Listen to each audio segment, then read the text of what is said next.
retirement dinner, whether it's police, fire, sometimes even EMS, our Toronto Community Crisis team also. So police officer leaving home to respond to a call, going to work, their family needs to know and needs to be assured that the officer will come home safe and sound. So we're very grateful for our first responder in the work they do, and I pray for the officer, his speedy recovery, and I spoke to the chief and asked if there's anything we can do, and he'll let me know. And Mayor Chair, there was an encampment cleaned up yesterday on BDE in Parkdale, not too far from here.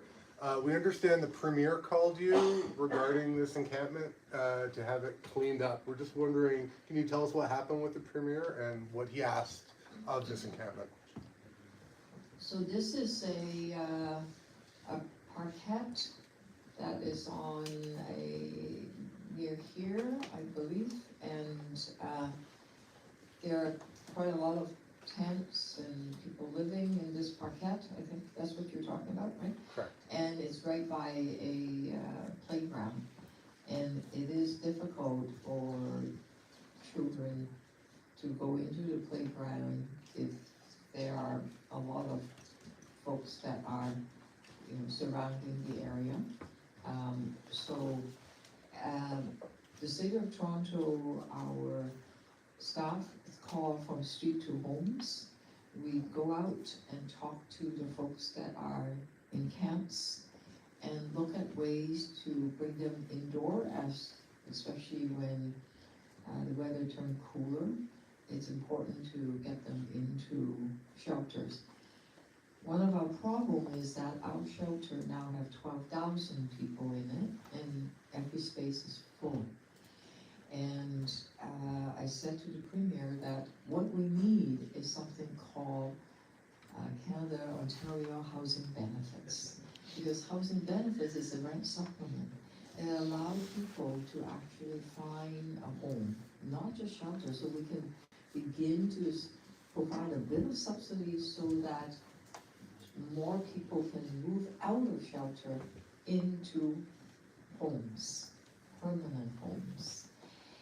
And the good news of that is that last Friday we finally got the approval, and yesterday the portal has just opened.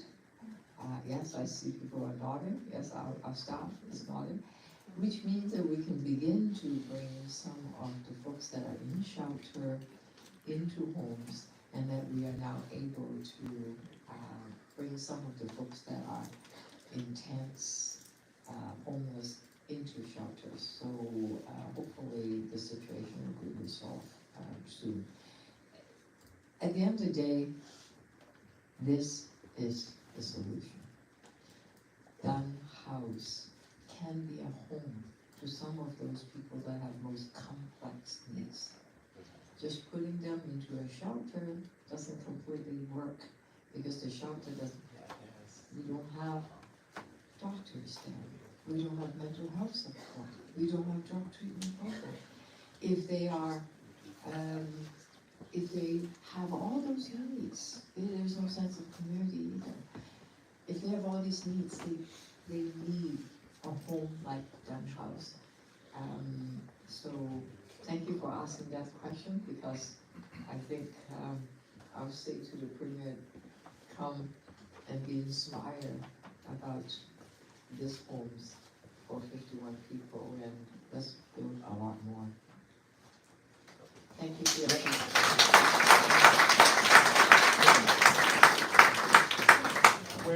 You want to get it right now? Wait, pull them up.